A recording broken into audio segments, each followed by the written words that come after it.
అందరికీ నమస్తే. నేడు జాతీయ యువజన దినోత్సవ శుభాకాంక్షలు. ముఖ్యంగా యువత అందరికీ ఈ యువజన దినోత్సవ శుభాకాంక్షలు చెబుతూ యూత్ గా మనం కొన్ని చూడాల్సినవి ఉన్నాయి. ఏ దేశానికైనా ఏ రాష్ట్రానికైనా యువతే వెన్నుముక్క. యువత తలుచుకుంటే ఏదైనా సాధించగలరు అని అంటారు. అలాంటి యువతకి ప్రభుత్వాలు ఏం చేశాయని మనం చూస్తే, మనం ఆంధ్రప్రదేశ్ రాష్ట్ర పౌరులుగా గతంలో ఉన్న ప్రభుత్వాలు ఏం చేశాయి, నేడున్న ప్రభుత్వాలు ఏం చేశాయి, అసలు ప్రభుత్వాలు యువతకి ఎలాంటి దిశానిర్దేశం చేస్తున్నాయి, రాజకీయ నాయకులు ఈ సమాజంలో ఏదైనా రాజకీయ నాయకులు యొక్క అడుగుజాడల్లో చాలా మంది యూత్ నడుస్తూ ఉంటారు. కాబట్టి అసలు ఎవరికి ఏం చేశారు అనేది మనం ఒకసారి చూడాల్సిన అవసరం ఉంది. 2014లో రాష్ట్ర విభజన జరిగిన రోజు, ఆ రోజు మనకు రాజధాని కూడా లేదు. ఆ రోజు నుంచి అప్పుడున్న చంద్రబాబు నాయుడు గారు రాష్ట్రానికి రాజధాని నిర్మించడం కోసం భూసేకరణ చేయడం కావచ్చు, దానికి సంబంధించిన ప్లాన్ కావచ్చు, ఇవన్నీ చేయడం జరిగింది. అదే విధంగా నాడు విభజన చట్టంలో మనకు అనేక యూనివర్సిటీలు వస్తే అభివృద్ధి వికేంద్రీకరణ అని చెబుతూ నాడు ఒక ఐఏఎం తీసుకుంటే వైజాగ్ ఇచ్చాం, అదే విధంగా ఒక ఎయిమ్స్ తీసుకుంటే మంగళగిరికి ఇచ్చాం, అదే విధంగా ఒక ఐఐటి, ఐజార్ ఇలాంటివి ఎక్కడ ఇచ్చామంటే మనం ఒక తిరుపతికి ఇచ్చాం, అదే విధంగా సెంట్రల్ యూనివర్సిటీ అనంతపురంకి, ఈ విధంగా అభివృద్ధి వికేంద్రీకరణ చేస్తాం. అదే విధంగా నాడు రాష్ట్రాన్ని క్లస్టర్స్ గా చేసుకొని వైజాగ్ ఐటీ కంపెనీలు, నెల్లూరు జిల్లాలో ఇక్కడ సెజ్జుల్లో అనేక ఫార్మా కంపెనీ ఇలాంటి కంపెనీలు తీసుకొని రావడం, అదే విధంగా తిరుపతి దగ్గర ఎలక్ట్రానిక్ కంపెనీలు, అనంతపురంలో ఆటోమొబైల్ కంపెనీలు ఇలాంటి కంపెనీలు తీసుకొని రావడం జరిగింది. ఆనాడు డిఎస్సీలు ఇస్తూ ఈ విధంగా చంద్రబాబు నాయుడు గారు వస్తూ ఉన్న ఆ రోజు అధికారం కోసం జగన్మోహన్ రెడ్డి గారు ఆనాటి ప్రతిపక్ష నేత ఏమన్నారంటే, నేను వచ్చిన తర్వాత చంద్రబాబు నాయుడు గారి కంటే ఎక్కువ ఉద్యోగాలు కల్పిస్తా, చంద్రబాబు నాయుడు గారు 2-3 డిఎస్సీలు ఇచ్చారు, నేను వస్తే మెగా డిఎస్సీ ఇస్తా, గ్రూప్ 1 గ్రూప్ 2 ఉద్యోగాలు 1,00,000 వరకు ఖాళీగా ఉన్నాయి, అవన్నీ ఇస్తాను, ప్రతి సంవత్సరం జాబ్ క్యాలెండర్ ఇస్తాను అని ఈ విధంగా నాడు చెప్పడం జరిగింది. ఆ రోజు చూసి యువతంతా జగన్మోహన్ రెడ్డి గారికి ఓటేసాం. ఓటేసిన తర్వాత ఆయన ఏం చేశాడు అంటే తీరా జాబ్ క్యాలెండర్ ఇవ్వలేదు, అదే విధంగా మెగా డిఎస్సీ అని చెప్పి అంత ఎన్నికల ప్రచారంలో చెప్పాడు. కానీ 5 ఏళ్లలో ఒక్క డిఎస్సీ కూడా జగన్మోహన్ రెడ్డి గారు ఆంధ్రప్రదేశ్ రాష్ట్రంలో ఉండే యువతకి ఇవ్వలేకపోయారు. అదే గ్రూప్ 1 గ్రూప్ 2 ఉద్యోగాలు అయితే ఇంకా మర్చిపోవడమే. 1,00,000 పైన 2 లక్షలు ఖాళీ ఉన్నాయన్న ఒక్క పోస్ట్ కూడా ఫిల్ చేయలేదు. ఈ విధంగా నాడు యువతను దగా చేశాడు. ప్రైవేట్ కంపెనీలు తరింగ్ కొట్టాడు. ఎందుకంటే ఎవరన్నా వచ్చినా మా కమిషన్లు ఇవ్వాలి ఈ విధంగా అంటే కంపెనీ వాళ్ళు భయపడి కంపెనీలు పెట్టకుండా పారిపోయారు. ఈ విధంగా చూసుకుంటే 1-2 ఎన్నో కంపెనీలని ఆ రోజు తరింగ్ కొట్టారు.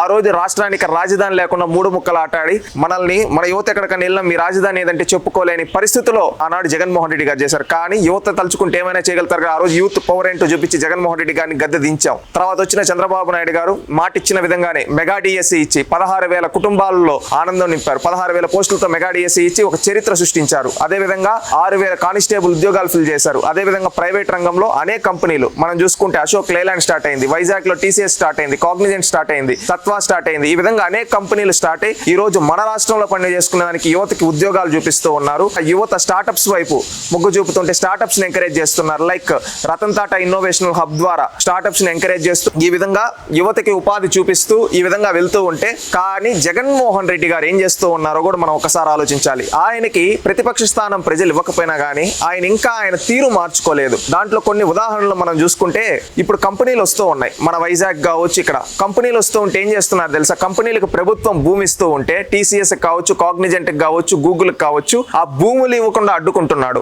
ఆ కంపెనీల పైన కేసులు వేపిస్తూ ఉన్నాడు. ఆ విధంగా కేసులు వేసి ఏం చేస్తూ ఉన్నాడు, మన యువతకి ఉపాధి రాకుండా అడ్డుకోవాలనుకుంటున్నాడు. తాను 5 ఏళ్ల అధికారంలో ఉన్నప్పుడు డిఎస్సీ ఇవ్వలేదు, గ్రూప్ 1 గ్రూప్ 2 ఉద్యోగాలు ఇవ్వలేదు, ప్రైవేట్ ఉద్యోగాలు ఏమీ కల్పించకపోగా రాష్ట్ర యువతని నిర్వీర్యం చేసి నేడు రాష్ట్రంలో చంద్రబాబు నాయుడు గారు యువతకు ఉద్యోగాలు ఇస్తూ ఉంటే అడ్డుకుంటూ ఉన్నాడు. మెగా డిఎస్సీ పైన 100 కేసులేసి అడ్డుకోవాలనుకున్నాడు. ఎందుకంటే ఆయన కక్ష రాష్ట్ర యువత పైన. అదే విధంగా టీసీఎస్, కాగ్నిజెంట్, సత్తు ఇలాంటి వాటికి భూములు ఇస్తూ ఉంటే అవుటి పైన కేసులేసి అడ్డుకోవాలనుకుంటున్నాడు. ఈ విధంగా అడ్డుకొని అతను ఎవరిపైన కక్ష సాధించేది, రాష్ట్ర యువత పైన కాదా? రాష్ట్ర యువతంతా ఒక్కసారి ఆలోచించాలి. ఎందుకంటే ఒక నాయకుడు యువతని వాళ్ళొక గౌరవప్రదంగా బతకాలి, గౌరవప్రదమైన ఉద్యోగాలు చేసుకోవాలి, వాళ్ళు స్టార్టప్లు చేయాలి, వాళ్ళు ఒక ఎత్తులో 10 మందికి మార్గదర్శకంగా ఉండాలని తయారు చేసేదానికి ఆయన పాటుపడుతూ ఉంటే, ఒక నాయకుడేమో జగన్మోహన్ రెడ్డి ఏం చేస్తూ ఉన్నాడంటే, రాష్ట్రంలో యువతకి ఉద్యోగాలు ఇస్తామంటే డిఎస్సీ ఇస్తామంటే కేసేస్తాడు, పోలీసు ఉద్యోగాలు ఇస్తామంటే కేసులు వేస్తాడు, అదే విధంగా ప్రైవేట్ కంపెనీలకి భూములు ఇస్తూ ఉంటే కేసులు వేస్తాడు. నీ దగ్గరకి మన నాయకులు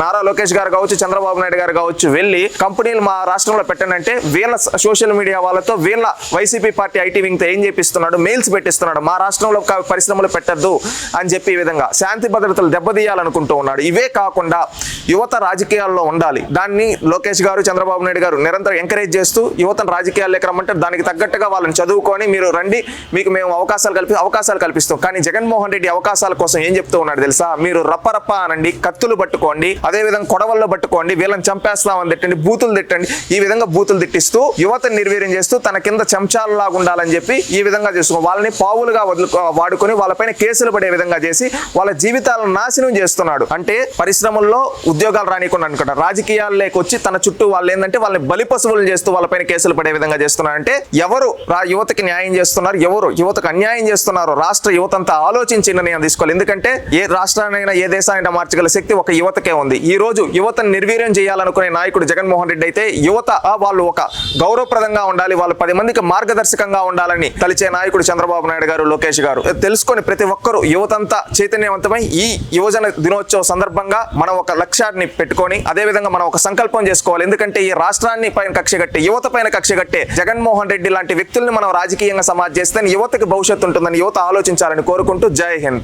please subscribe to Leo news for more videos.